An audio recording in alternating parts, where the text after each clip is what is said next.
Unang Meksikano na tumalo kay Sir Manny. Yan ang pag-uusapan natin mga sir.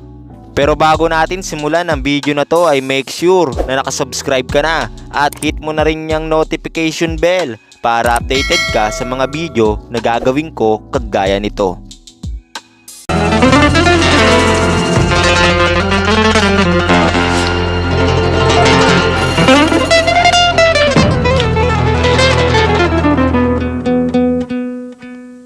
Wala kang katulad, Manny.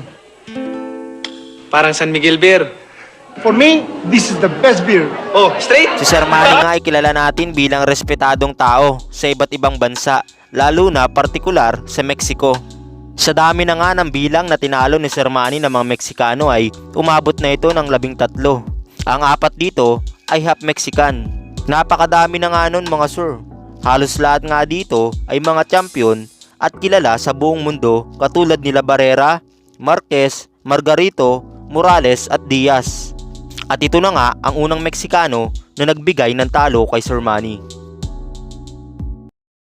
Difficult to do it against the taller, extremely resilient Morales. But again, as Roy Pambansang kamao sa unang pagkakataon sa Amerika by unanimous decision. Pero sa pagkakatalong ito ay lalong nagpursigi si Sir Manny para pag-igiyan pa ang kanyang pag-iinsayo at di nga nagtagal ay naganap na nga uli ang paghaharap ng dalawang ito makalipas ang 1 taon.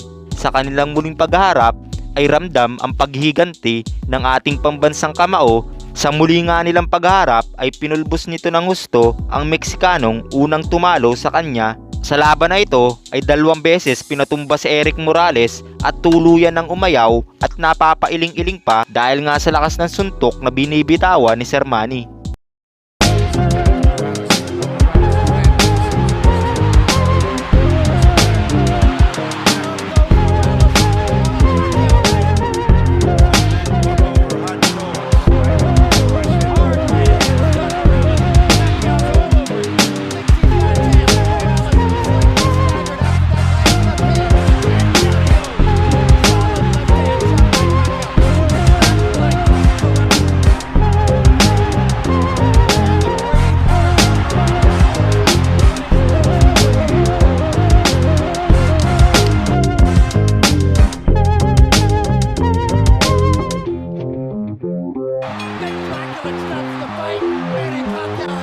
Si Sir Manny nga ang kauna-unahang nagpabagsak sa nooy 3 Division World Champion na si Erik Morales.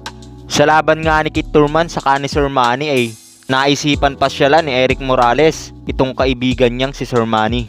Sa ngayon nga ay si Erik Morales ay isa na ring politiko kagaya ni Sir Manny na naglilingkod sa kanilang bayan. Sa ngayon nga ay isa na siyang congressman. Hanggang dito na lang muna mga sir. Hanggang sa muli. Paalam!